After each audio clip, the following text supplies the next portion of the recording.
અત્યારે કોઈ પરિસ્થિતિ તમને દુઃખ આપી રહી છે, અત્યારે કોઈ પરિસ્થિતિની અંદર તમે કમજોર મહેસૂસ કરી રહ્યા છો, તો એ જ પરિસ્થિતિ આવનારા સમયમાં તમારા માટે સૌથી તાકાત જનરેટ કરવાવાળી સિચ્યુએશન બનશે.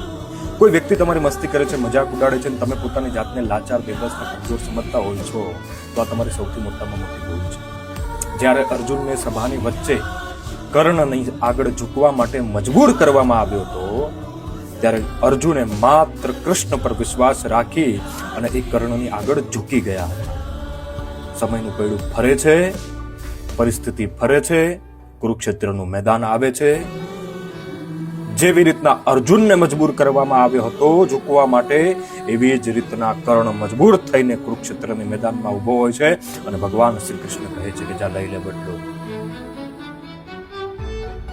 તો પરિસ્થિતિ અત્યારે કદાચ તમારી વિપરીત ચાલતી હોય, તમારી મસ્તી મજાક બનતી હોય, કારણ કે તમે ફાઇનાન્શિયલી અથવા મેન્ટલી વોટેવર રીતના કમજોર છો, તો એ વાતનું દુઃખ કરવાની જરાય જરૂરત છે નહીં. કૃષ્ણ છે, કૃષ્ણ છે અને કૃષ્ણ છે.